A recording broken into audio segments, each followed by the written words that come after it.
Oh, I'll be brave if you're brave. I'll be brave, but only if you're brave. And it could be just you and me. We'll be family. Just wait and see.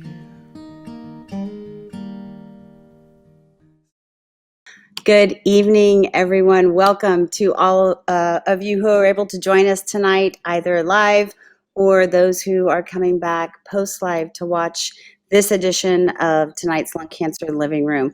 I'm Danielle Hicks, Chief Patient Officer here at GoTo Foundation for Lung Cancer. Bonnie, as I'm sure all of you know, is unable to join us tonight, but she does have plans to be back once we resume our in-person meetings. For those of you who aren't familiar with our Living Room program, it's a support and education series created specifically with patients and caregivers and the lung cancer community as a whole in mind, with the goal of bringing to you live and in real time educational talks from key opinion leaders in the lung cancer community in a format and in language that's really easy for you to understand. So thank you for joining us.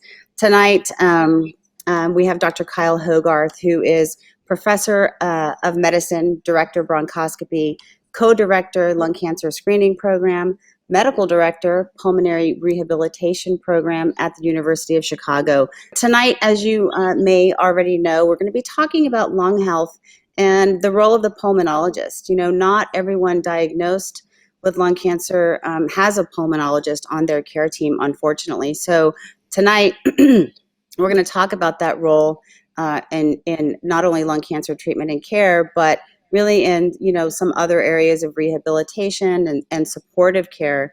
Before we get started, Dr. Hogarth, would you mind giving us a little introduction to you, who you are, what you do, and why lung cancer is a primary area of focus for you? Sure. Well, so as you stated, I am a pulmonologist. So my existence centers around lungs, and I am lucky enough to work at the University of Chicago, which affords me the ability to specialize in the things that matter the most to me. And from day one, I have been interested in the diagnostics and the therapeutics centered around lung cancer, the challenges that my patients and many patients face prior to the diagnosis with the uncertainty of a lung nodule or a lung mass, and then the correct and quick management and diagnosis of what stage they are, etc. And then helping them through the journey when it comes to the management, whether that is just helping if they have underlying lung disease like COPD, or whether that is helping if they're in a more advanced, possibly have things like a pleural effusion and helping to get that fluid out so they can breathe better. And anywhere in between. There's a lot of things that a pulmonologist can add to the management of a patient. And I think, as many people who are on this Zoom and understand, it does take a team to help someone through every aspect of their lung cancer journey, from the pre-diagnosis to whatever stage they are, to then managing through the therapeutics and even some of the complications associated with the therapies.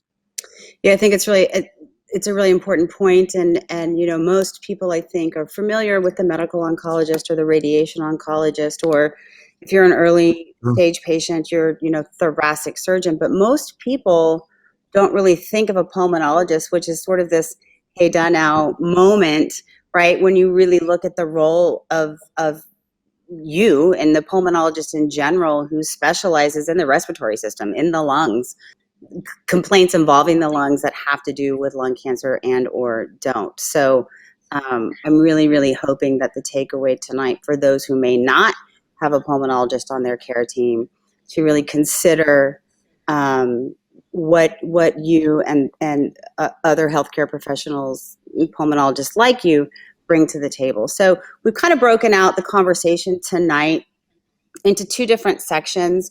One is what role the pulmonologist or the interventional pulmonologist might play in the treatment of lung cancer.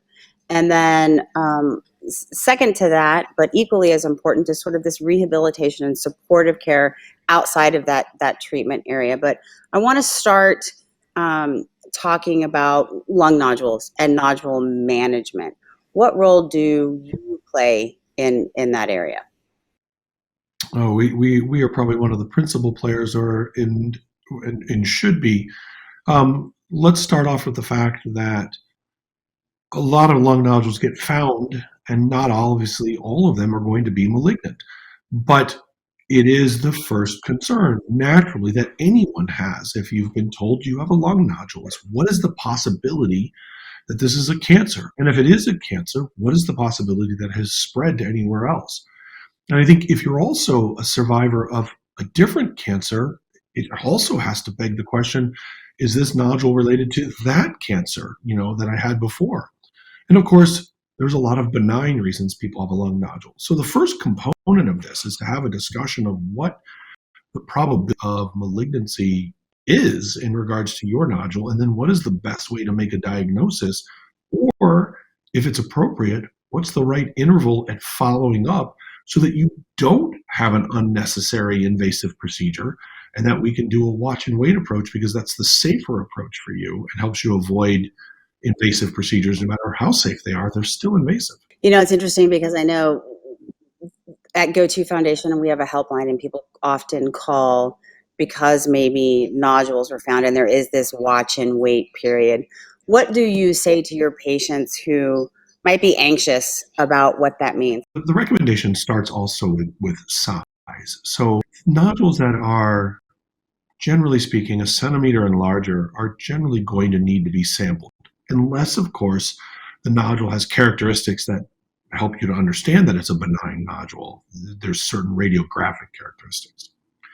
But smaller nodules, even in high-risk patients, frequently are not malignant. And I think what people need to always understand, and what I frequently say to my patients, is that part of my job is to protect you from me.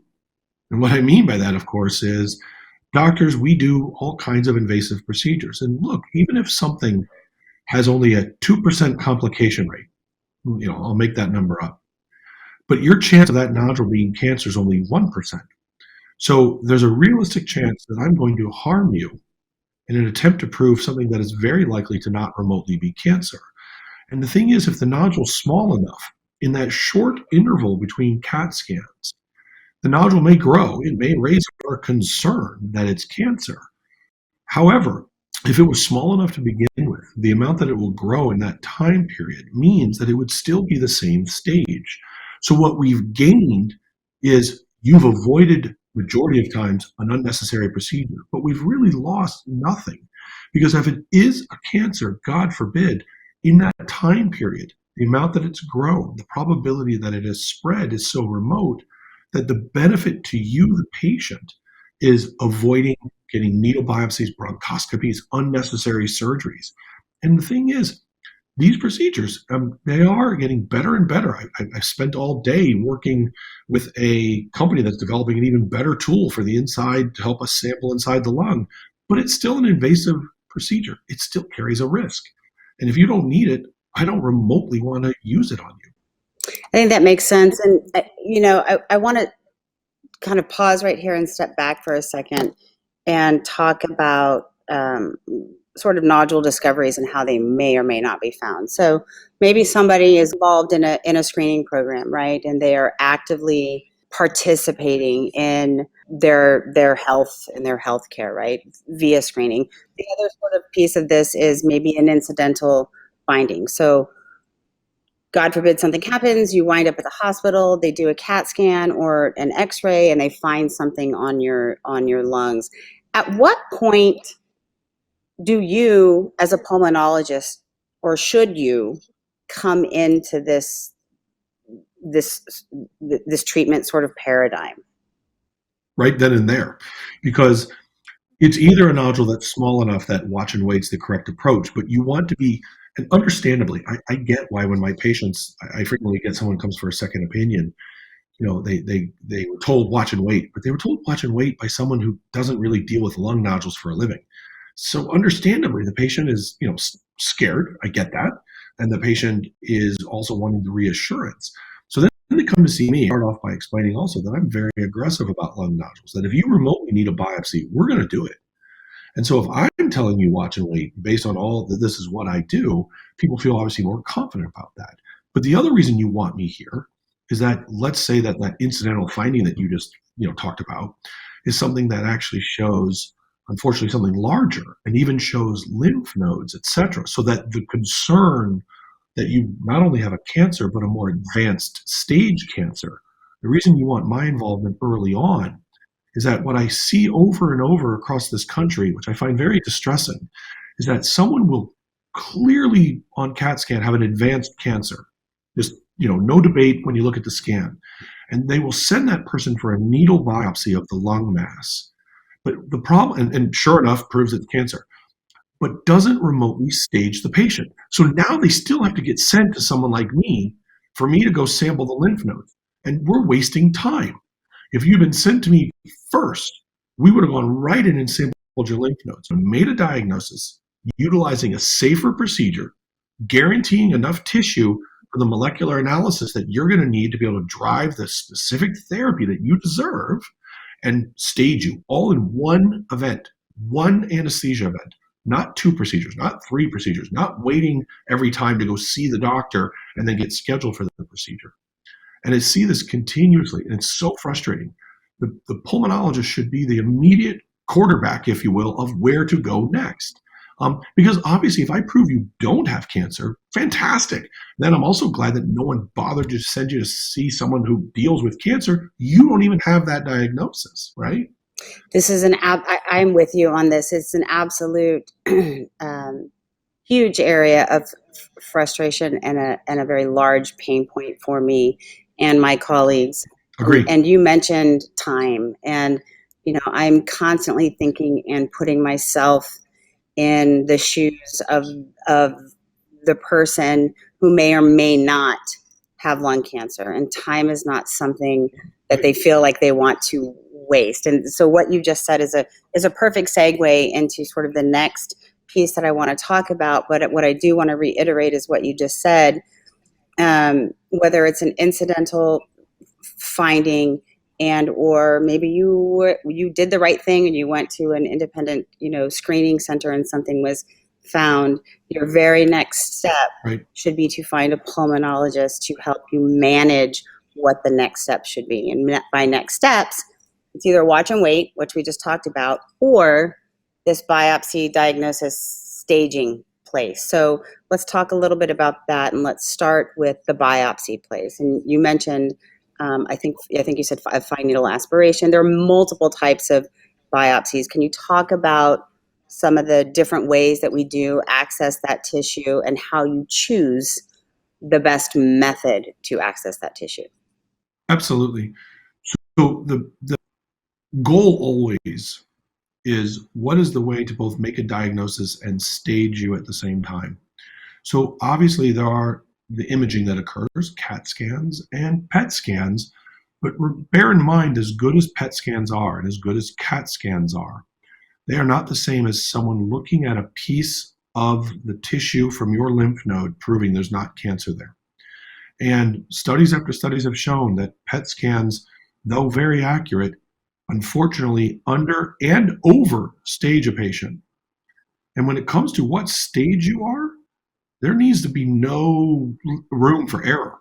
You are either a stage that's going to be getting straight to surgery, or you need chemotherapy and radiation first, or you just need chemotherapy and radiation and there's not a role for surgery, etc. That's probably the most important branch point. In fact, one of the, understandably, when I have a nodule, okay, is it cancer or not? Okay, once I prove it's cancer, that's that's fine. I'm sorry, but the next, almost more important question is, what stage am I? And everyone needs to understand that what stage you are is not some arbitrary, the doctors have to fill out forms. No, what stage you are dictates exactly what's going to happen next on your journey, whether you're getting chemo and radiation, targeted therapies, etc., or whether you're going straight to the surgeon, or whether you're going straight to radiation, etc., and everywhere in between.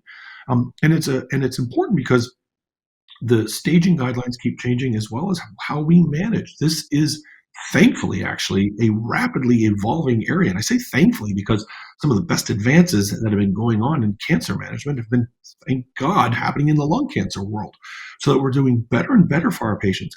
But can you think of anything worse than someone telling you you're stage 1 and in reality you're stage 3? Because I'll tell you what, when you get the treatment for stage 1 lung cancer, you're not going to do well because you were stage 3 from the beginning and we didn't treat you the right way.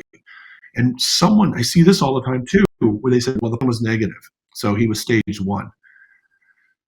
You know what happens when you make assumptions, right? I know. So I want to know you're stage 1. And it's so easy to sample lymph nodes these days. And, and I understand people that do advanced bronchoscopy, there's a lot of us in the US. We're maybe not in every single town, but I guarantee you, barring some really rural places, most Americans live within about a 1 to 1.5 hour drive of someone who does this for a living. And no, you're not going to have to come see someone like me on a daily basis. I wouldn't want to drive like that constantly. But don't you think your health is worth 1 to 2 trips to make a long drive in to come see someone who does this for a living? Because it is going to dictate how you do. I think that's such an important point. Knowing what you're dealing with up front in the beginning is imperative to outcomes, quality of life, all of those things. So bronchoscopy, can you talk a little bit about EBUS or navigational bronchoscopy and how that technology sort of allows you to pull, whether it's bilateral lesions in one or more than one sort of lobe and or on either side of the chest, as well as some of those lymph nodes? Yeah, sure. And let's talk about this in the context of all the ways to sample the lung, right? So if you have a lung nodule, and let's say we need to sample it. So one way to do it, of course, is to go straight in with the surgeon and cut it out. And if we do know for a fact that you are early stage, that there is absolutely no lymph node involvement, and that nodule's risk of it being cancer is so high that, and I have this discussion with patients. I say, look, based on everything I'm seeing, this sure looks like it's lung cancer. And, I can go try to sample it and prove it to you. But to be honest with you, the risk is so high, you're better served by just simply going in and have the surgeon, they'll do a sampling first.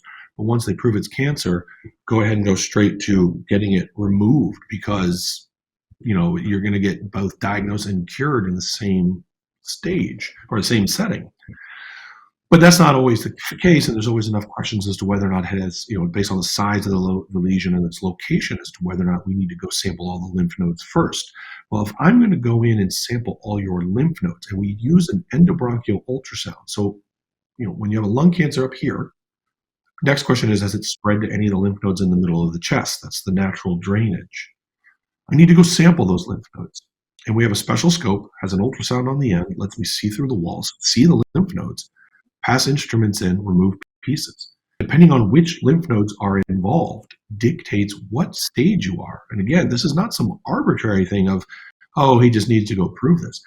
This dictates whether you're going to have surgery or not, whether you're getting chemotherapy or radiation first or second, after surgery, before surgery, etc.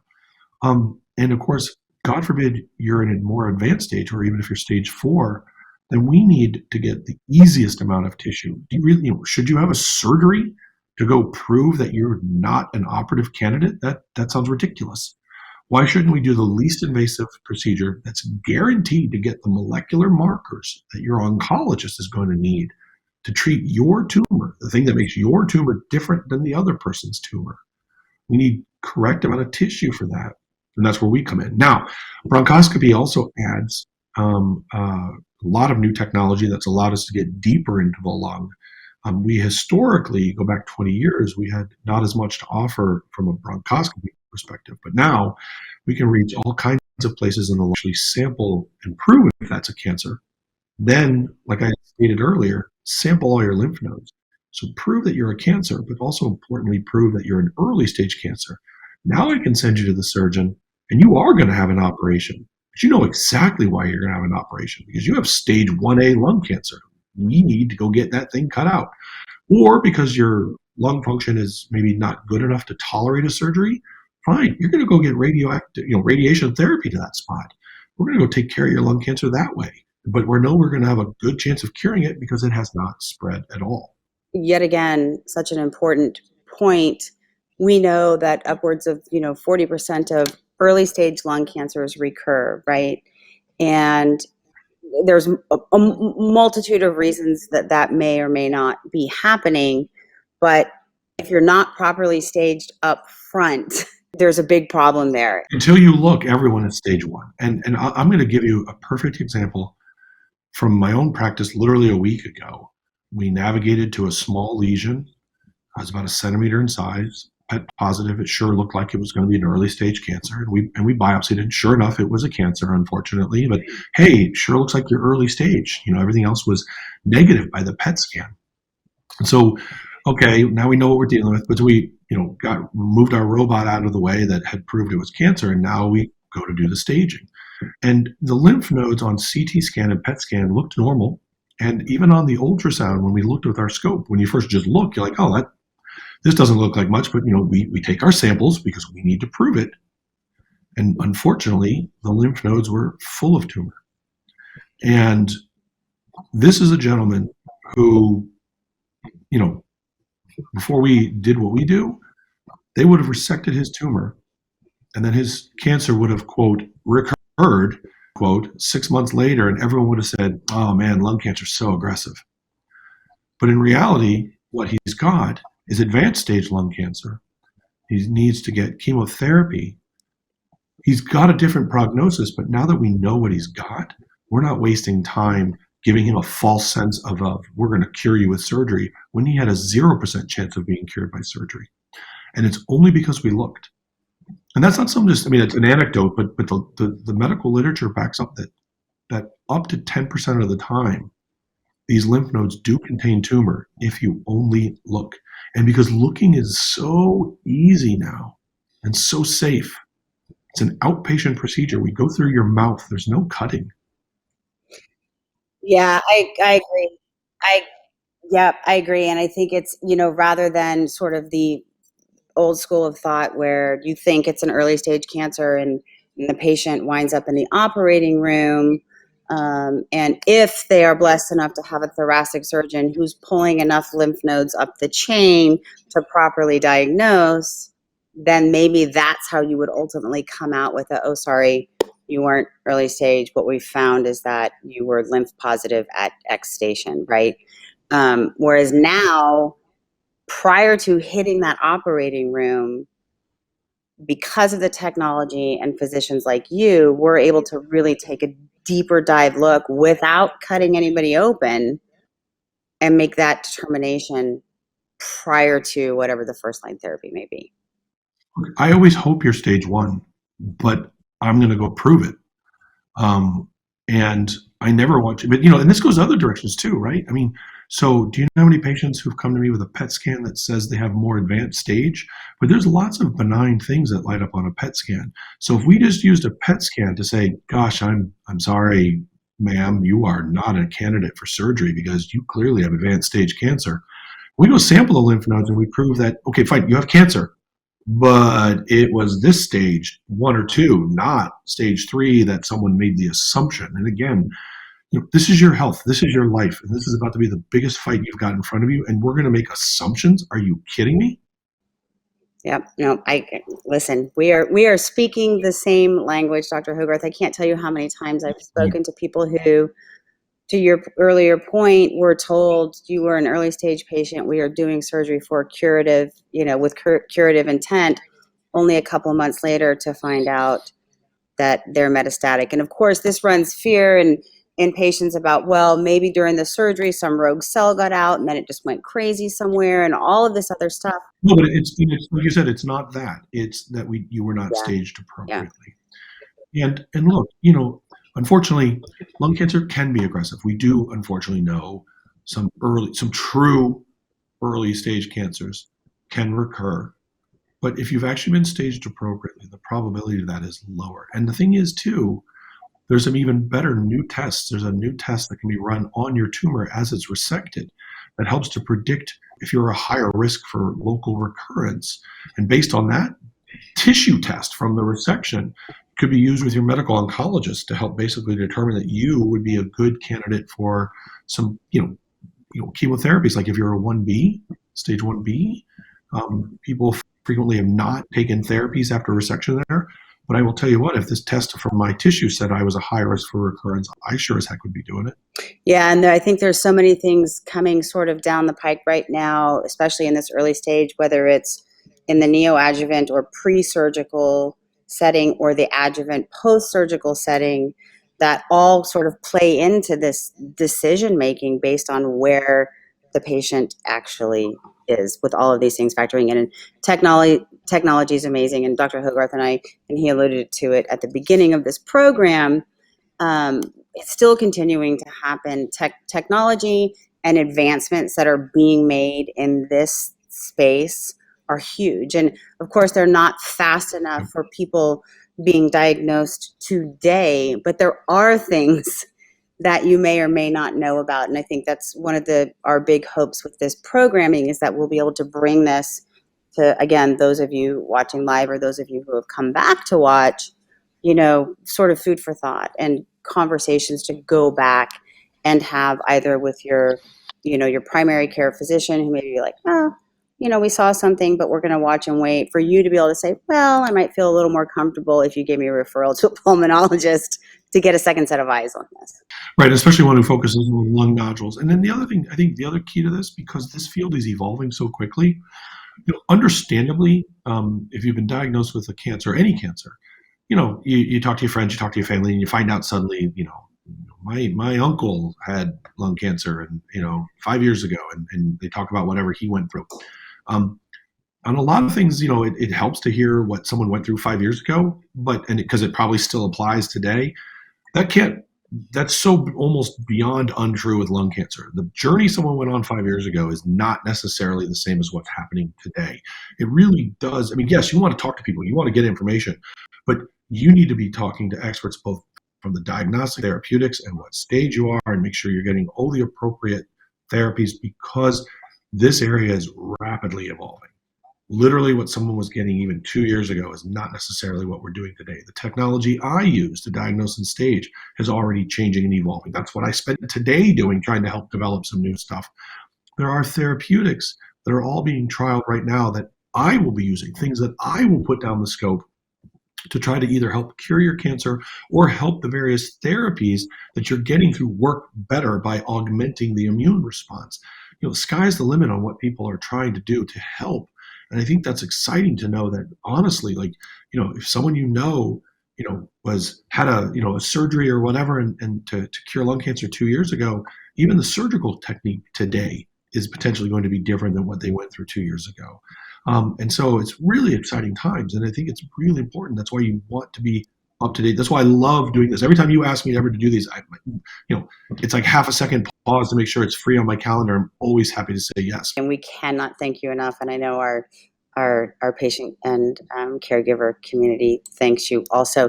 Is there a way to find nodules outside of, hopefully on a chest X-ray or a CT scan, i.e., can you ever feel a nodule in your lungs similar to how you would in like breast cancer or maybe even liver cancer or something? Yeah, what a great question. The short answer, the easy answer is no. Unfortunately, the way the lung is essentially wired, we don't feel things inside of it unless it's touching very specific places, or if a lung nodule is grown enough that it's causing blockages of airways or causing bleeding or pneumonias behind it. So, and even then, you still don't, quote, feel it, right? You notice the symptoms, related to the nodule.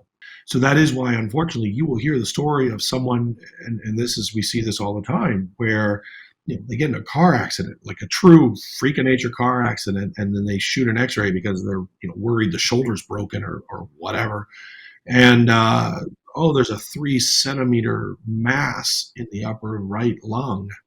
The patient's like, I don't even have a cough. I played basketball this morning, or whatever. And that, unfortunately, is the norm. And in fact, that's, again, why lung cancer screening exists, precisely because for high-risk patients, precisely because they have no symptoms, is why we want to go looking. And unlike, mammography, where, and which adds to what a woman can do from a palpation and feel her breasts and know her breasts to look for lumps, etc. Lumps. We don't have anything like that in the lungs. So I want to be mindful of time, and I want to jump into treatments and what role you play in delivering cancer treatments directly to these nodules or tumors by way of ablation therapy, fiducial marker placement, and we can start wherever you want to. Well, one of the things we do, so when, for example, if you have a lung nodule and we've navigated out to it with our robot and proved it was malignant, we'll leave a fiducial marker behind, because if you're going to be a candidate for, say, radiation therapy, this is quite literally like X marks the spot, and it helps guide the radiation therapy. And look, if you're going to then go get the lung instead, that part of the lung is going to get resected. Well, the fiducial's not in the way, and so it just comes out with the surgery. So great, but we left it there because if you need it for guidance for therapy, we want to do that. Obviously, then we stage you and we go from there. We also make sure you have enough molecular markers. But therapeutically, at the moment, things that we can do on the inside with a scope are all experimental. But the good news is what robotics has opened up. So, we use the Monarch system from Oris, and one of the things that has immediately opened up in our center is several clinical trials of different companies who allow us to inject things into tumors. So some of these are radioactive seeds. Some of these are particles that make the tumor more sensitive to radiation. Some are viruses that can't replicate but sort of infect the tumor and make the tumor more exposed to the immune system. The list goes on. And I think what's exciting is that there's a lot of basic science that says we can do this and help make a tumor more responsive to a drug or whatever. But we just got to figure out how to get it inside that lung nodule. Well, that's where I come in. So I'll get it there and we'll put it in and we'll go from there, right? Now, look, maybe these will help. Maybe they work. Maybe they won't work. There'll be trials that will go on. But something's got to stick here, right? And there's an interesting technology that's going on. I'm going up to a lab in 2 weeks to use it, because what it does is essentially, for lack of a better word, sort of shocks the tumor, and that helps to release a lot of antigens that your immune system picks up and starts to attack the tumor on its own. Now, maybe it'll work, maybe it won't work, but boy, if it does, how cool would that be? Where as we start to, enter therapy, you're already got your immune system jump started to try to help you in your fight against cancer. And I think this is what's so exciting. There's so many different things that are potentially optional, that we can add, and it wouldn't be one or the other. It would be an add. Now, what you brought up is ablation. There's a trial starting this spring for people that are not candidates for surgery and are not candidates for radiation therapy for whatever reason, that if we've navigated out to the lesion, we're going to put a microwave catheter in the middle of that thing and then quite literally step on the pedal and nuke it from the inside. Now, again, we need to prove it works and need to prove that we're helping you and not hurting you. The preliminary data would say that we do that.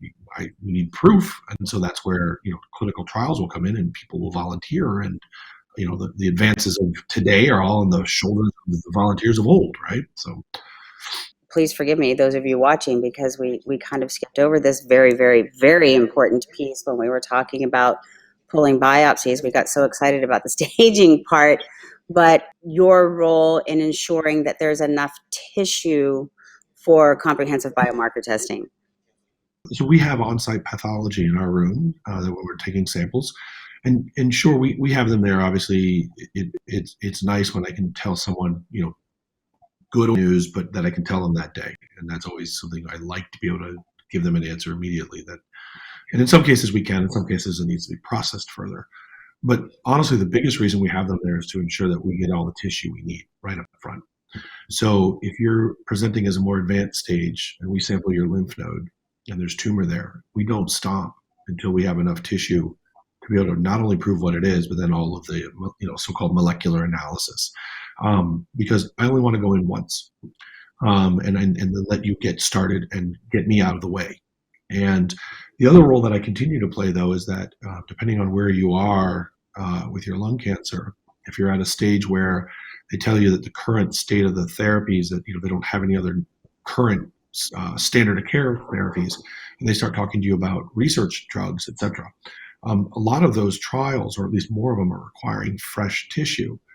Well, if you've been through a couple of years of various therapies, your your body has obviously also been through quite the fight, and you need an invasive way to go get more fresh tissue. So the other route that I still play is to help figure out what is going on. If they need to do a deeper analysis of your tumor to look for specific mutations to get you on some new drug. Unfortunately, not everybody gets to come out and see you at the University of Chicago, and not every hospital or center has the benefit of having the pathologist right there in the operatory, right, to be able to Right. ensure, because I think we're still hearing, although not as frequently, that we didn't get enough quality tissue to run the sample. It was either necrotic or. And basically what you're saying is ensuring that you're in a place where this type of treatment is and care is provided is worth the hour and a half drive, because doesn't mean that's where you need to go for your treatments forever, but to ensure that all of the right Exactly. things are happening is so very important. It's a question always worth asking your doctor. What are you going to do to make my diagnosis? So I recently did another procedure on a gentleman, and when the guy said he was going to do a bronchoscopy on him, but it turns out the procedure they were going to do would not have remotely acquired enough tissue and would not have staged the patient. So thank goodness he ended up obviously coming for another opinion, and we got him in right away and got enough tissue to obviously diagnose, stage, and then run all the moleculars. There are more of us than you think that do these kind of procedures. So if you are not in my state or city, please, look around. So there's several different options. The Society for Advanced Bronchoscopy, as well as the American Association of Bronchoscopy and Interventional Pulmonary, lists its members. We're in every state. We're in every major metropolitan area, and worth the drive to get yourself taken care of appropriately. This is much like, if you needed a hip replacement, you don't go see the hand surgeon, right? People are specialized for a reason. There are pulmonologists who specifically do bronchoscopies and specifically focus on lung cancer and lung cancer management. Your health is worth finding one of us, and there's a lot of resources, and obviously you all have resources. Go-to does to help get you in the right direction. Ask your doctors what they're going to be doing to diagnose and to stage you, and to ensure, do they have something called ROSE? If they don't know what ROSE is, go find another doctor, because that means they're not going to be able to ensure they're getting enough tissue right up front to figure out what molecular therapies, et cetera, are going to be available for you. The thing is that maybe the good news in the future, there's about at least 5 that I'm aware of companies that are working on automated ways to process the material at the procedure, and essentially use a lot of the machine learning and artificial intelligence algorithms to look at the slide right away and be able to talk about adequacy and even make diagnostics, or at least suggest diagnostics. So for centers that don't have on-site pathology, at least have something close to it that would provide obviously some benefit even for lower resourced areas. You mentioned clinical trials, and there's a lot, we talk a lot in the living room about the importance of clinical trials. We thank all of those, of course, who have participated in clinical trials, because without you, these discoveries actually would not be, they would not come to market. Are there any clinical trials right now directly infusing treatments via bronchoscopy into the tumor? And if there are, how might people find out about these trials if it's something that might be a good first step for them? Well, so clinicaltrials.gov will always, every major, any clinical trial in the US that's going to involve human beings needs to be listed on clinicaltrials.gov. And in fact, if it's not, then you ought to already be suspicious. And so that's your clinical warehouse for all things. So a lot of the things that are going on right now where there's going to be direct infusions into tumors are in earlier stages. And so there's usually like a lot of things, earlier stages of study, not necessarily earlier stages of tumor. And so there's a lot of restrictions, like all trials. All trials have to be set up with some very specific parameters. But soon, in the near future, there'll be trials of directly injecting forms of chemotherapy into tumors, radioactive seeds, ablation catheters. There are already live trials right now where, for more advanced disease, for people that are no longer responding to immunotherapy, we're part of a trial where we're injecting a virus into the tumor that then the patient takes a medication medication, it helps start to break down the now infected tumor, and that causes the release of all the things inside that the immune system then goes and charges after and seems to create a nice immune response and help get the checkpoint inhibitors back online, if you will, and help further with their management. These are trials, though. Look, these might not work. These might harm you. Now, we don't think so. That's how they get to this stage, obviously, but it is still an unknown. And frequently there's, you'll see, and when I tell all my patients for any trial, whether this is a cancer trial or any other trial, read the consent, listen to what the doctor's talking about, decide if it's for you. And if it's not, if what you read just doesn't gel with you, never sign up for a clinical trial that doesn't feel right to you. Don't do it for your doctor. Don't do it for anyone but you. If it feels right to you and it feels right for what it stands for and what you stand for, then sign up. Please sign up. The world only advances based on the volunteerism of patients who are willing to do this. But it doesn't mean if you don't sign up that your doctor's going to treat you any differently. And in fact, if your doctor starts giving you crap about not signing up for a trial, immediately find a new doctor, because that person should never have any vested interest in the outcomes of a study, ever. Whether they've got involvement with the company or not, you're their patient. I'm part of clinical trials all the time that we're running for many different things, and I tell patients, like, don't sign up. Sign up. I don't care. No, I'm your doctor either way. I'm offering this because I want to offer you all of your choices, but it makes no difference to me if you're in it or not. To your point about clinicaltrials.gov, it is in fact a library of all clinical trials out there that are open for enrollment. And although I think the best of intentions have been laid there, it's not the easiest. No, correct. It is definitely. Yeah. So I do want to throw out a go-to plug here, and it's a plug I'm actually very proud of, and that's our lung match program, where Yep. we have clinical trial and treatment navigators at the ready to help you navigate and find trials that you do or may qualify for. So we're here to help, and you can call the helpline, and we'll get you to those navigators. Okay, so the next question, I think, sort of opens up into the next sort of segment. The question is sort of stated that once a person is through treatment and are seeing their oncologist maybe for periodic scanning or follow-up scans, what role does a pulmonologist play in helping to maybe potentially repair lungs, help alleviate symptoms, and or help sort of slow down progression of maybe some underlying other problems? Not obviously, everybody is different. So as you know, and as we know, and as everyone on this meeting knows, every individual person with lung cancers is unbelievably different. So some people do have underlying lung disease, whether that's smoking related or not. They might have other forms of lung disease. Some people also have underlying heart disease, etc. There's lots of different things that affect your health. What I often see, and again, why you said from the beginning, what does the role of the pulmonologist plays in here? So let's say, for example, you do have some COPD. Understandably, someone tells you have lung cancer, that becomes the singular focus of your life. But what I often see happen to a lot of patients, to their detriment, is they suddenly ignore every other aspect of their life. So they don't go get their mammogram, for example.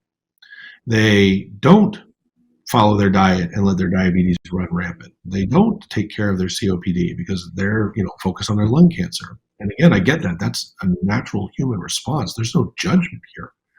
But you really want to go through everything you're going to go through with cancer and win this fight and then succumb to a heart attack because you're out of control diabetes and high blood pressure, right? For example, you can't forget everything else. And so what's the lung perspective here? Look, if you have normal lung function, stone cold normal lung function and no pulmonary symptoms, and you go through and you get a lung cancer resection, and afterwards, after you recover from it, you're good to go, then honestly, the only role the pulmonologist might play is that at some point, the thoracic surgeon might go over to a lung nodule program, because if you're 6 years out from thoracic surgery, the thoracic surgeon just kind of doesn't want to see you anymore because you don't need them. And honestly, as you get surveillance CT scans, a nodule might pop up again, and it's going to be the same discussion. A little 5 millimeter nodule. That's going to be terrifying for a cancer survivor. But honestly, a 5 millimeter nodule, even in a cancer survivor, is very unlikely to be cancer. We need to have that same discussion of watch and wait, follow up scans again. So that's the role we play. Look, if your cancer is more advanced and as the tumor is progressing for whatever reason, if it's pinching off an airway, it's our job to help both either dilate, debulk, or stent that airway so you can breathe better. If you've developed what's called a malignant pleural effusion and you have cancer cells and fluid filling up your chest cavity and squishing your lung, and you can't breathe, we can get that fluid out of you and get it out of you in a way that helps to keep it out of you, or various other procedures so that you can have better control over your breathing. When you can't breathe, nothing else matters. And so where we play a role is to help keep you as comfortable as possible, no matter what's going on with the cancer and the various therapies involved. Is there sort of a baseline, like pulmonary function test that you do to determine lung capacity and ability to process oxygen? Absolutely. So if you have absolutely no lung history and you have an incidentally found cancer and you can tell us how you run up and down the stairs and so forth, someone might get lung function tests on you as a precursor to surgery, as a checking a box. But to be honest with you, you've got great lung function. Go have your surgery. But frequently, of course, is that someone's in a little bit more of a gray zone. Maybe I'm out of shape. Maybe I haven't been as active, or maybe I have lung disease. They told me once I had COPD, or et cetera. Look, surgery is on the chest is a big deal, and we need to make sure that you can tolerate it. But the other reason to get pulmonary function tests, and more importantly, to see an actual thoracic surgeon for surgery, is a number of patients who have been told, look, you're early stage, but you're not operable because your lung function is not good enough. And that may be true. In some cases, unfortunately, that is true. But thankfully, radiation is actually a pretty darn good option. But if a thoracic surgeon who is excellent at the minimally invasive ability to remove less amount of lung, but yet still give you curative intent surgery for early cancers, and can prove that you actually are an operative candidate, there's some additional testing that can get done, then we want to do that. And you should do that. And that's where the PFTs come in. That's also where something called Prehab, it's pulmonary rehab, but before surgery. I mean, look, a surgery is a planned insult to your body. And so is radiation. We are going to harm you, right? I mean, anyone's had a surgery anywhere on their body. It hurts. You're beat up. Your body is injured. You need to be in optimal condition before that happens. And someone's like, well, I don't have 3 months to go get in shape. No, but you probably got a week or two that you can start to get walking again. Just get moving, even a little bit of movement. Drop a few pounds, right? Become very aggressive about those inhalers your pulmonologist has prescribed, et cetera, et cetera. Just get yourself best prepared physically and mentally for what you have to face in front of you, and you will fly through that treatment. Yeah, I think that prehabilitation space is so important, as is that post sort of treatment space. And I know Bonnie, whom I think most of you know, is also my mom. So I've been walking side by side with her since her diagnosis in 2003. And, she had some neoadjuvant or pre-surgical treatment of chemoradiation, then surgery where they removed her upper left lobe, and then intraoperative radiation. So a lot of that therapy caused some damage to her lungs. And she talks a lot about and believes wholeheartedly in medications that she uses daily to optimize the compromised lung function that she has due to all of the therapies. Can you talk a little bit about some of those medications and why, again, it's important to have you or someone like you in the life of a person diagnosed with lung cancer to help with some of those tertiary? Sure. Well, look, let's start with the simple things. Let's start with pulmonary rehab. So pulmonary rehab is covered by your insurance and Medicare, and all this is medically supervised exercise. You're worried about your lungs. You're worried about whether you can exercise. How about we do it in a very program-specific way, tailored to you, that's monitored, and help get you moving. I've watched people who are in need of a lung transplant who can barely walk, finish rehab, and are able to now walk several blocks. It's amazing what it can do for people. And so that's the simplest thing. I mean, let's be honest with ourselves. Most of us are not in the best of physical shape. And this has nothing to do with your weight. This just has everything to do with whether or not you're at your maximum endurance capabilities. So you get that taken care of. Second thing, of course, is if you do have obstructed lung disease, you have any amount of COPD at all, there are fantastic inhalers that help increase the efficiency of your lungs. COPD robs you of the normal efficiency of breathing. These medications help improve that dramatically. And the thing is now, there's been so many great advancements even in that area. You say your doctor tried you on inhaler X and it gave you a bunch of side effects. Well, terrific, because inhaler X has 3 competitors. So we're going to find one of those that works for you, that insurance and works with you side effect wise to get you what you need, which is better breathing, etc. Right? Any amount of weight loss helps the lungs because of that rib cage we talked about earlier that encases them. You've got to move those, and you got to move that diaphragm down. And the bigger your belly, the more the diaphragm has to work harder. So any amount of weight loss is going to help with your breathing, pure and simple. And then obviously, if you're at the stage where you need oxygen, you'd only make your body weaker by robbing it of oxygen. People will mistakenly say, "Well, I don't want to, I want my body to get stronger, so I'm gonna, if I deprive it of this, it'll get used to it." I wish it worked that way. Unfortunately, if you need oxygen and you go without it, you're only putting more risk to heart attacks, strokes, and more strain on your body and making it harder to repair things. So don't want to do that. And then obviously vaccines.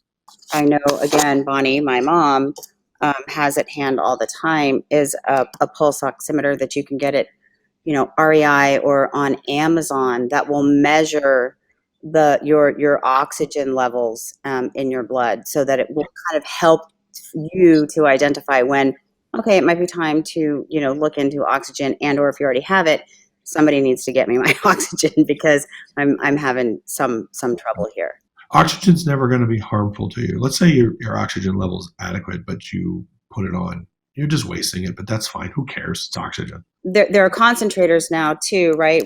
And I think there are different levels of oxygen, and I obviously I'm deferring to you, but I'm basing this on what Bonnie has, and she's got an oxygen concentrator that when she is particularly in altitude, and that's one thing that we didn't touch on. She didn't recognize her need for oxygen until she got into some trouble at some higher altitudes where there's not as much oxygen in the air. And so one of the things that we didn't discuss, but that is a service provided by your pulmonologist and or his or her team, is these altitude tests to see at what point, right? Whether or not your lung function is fine, whether or not you may not need oxygen walking around at sea level, but you're going to go flying.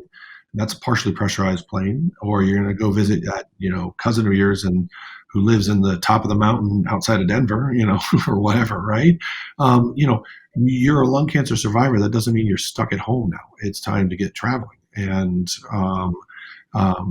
we need to be able to know that you can travel safely. Yep, absolutely. And I think most people don't know, to your point about traveling by air, those cabins are pressurized at around 8,000 feet. So if your altitude, test shows that at 8,000 feet you don't do great, that's the time to talk to your physician about utilization of oxygen. You don't want to be somewhere. You don't want to be somewhere over the Atlantic Ocean when you discover you need oxygen. No, you do not. One last question. Pulmonary rehabilitation, Sure. and whether or not there's a benefit for a stage 4 non-small cell lung cancer patient. Always. Easy answer. And I hope that. Well, no, I mean, it gets you moving. It gets you moving and gets you breathing better. Yep. And someone with stage 4 cancer obviously has a huge fight in front of them, and is going to be receiving all different kinds of therapies. And no matter how targeted all these things get, and when you're fighting against cancer, you're also at the same time having to deal with the things that we're putting in you: the radiation, the chemo, the targeted therapies, the immune therapies, et cetera, et cetera. All of those carry some level of toxicity, variable degrees, obviously, but these are toxicities with a purpose. But it's still a challenge for your body. Give yourself always the best opportunity. This is why you need to get good sleep. This is why you need to eat a balanced diet. It doesn't mean you have to suddenly change your diet dramatically, but if your diet really was pure junk food, it is time to switch it over to something a little more balanced so that you're getting the nutrients you need. You're not putting on the extra fat. But the opposite's true too. This is not the time to stop eating. This is not the time to suddenly become super skinny, be below a normal weight, right? Because you need to maintain a healthy body weight. One last comment I want to make, and I know Dr. Hogarth, this is a big, important piece for you, is support. Yeah. And not, folks not going through this alone. Go to, as you all know, and those of you who are new to us maybe don't know, we provide a lot of opportunities to connect you with other people, to connect you with us, programs, education, so that you don't feel like you're going through this alone. And I think, through our helpline, which we've been kind of tossing up on the screen throughout this, and also, is available on our website.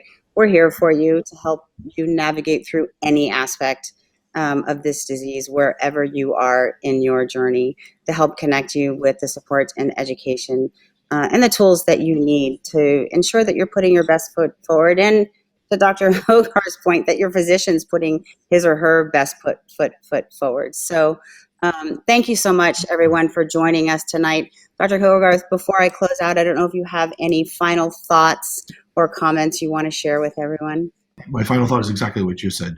Don't go through this journey alone. You need friends, you need family, you need colleagues. Work with people. Take care of yourself. Focus on keeping yourself balanced in regards to your activity. Ask questions, ask lots of questions. And if you don't like the answer, trust your gut. There's a reason why you're probably not liking the answer.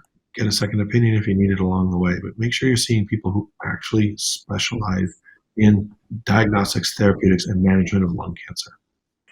Huge thank you to Dr. Kyle Hogarth, who I consider a personal friend and a dear friend of the foundation, to the entire GoTo team for all the efforts that they put in and day out to try to improve outcomes for those diagnosed and living with lung cancer. Thank you to them.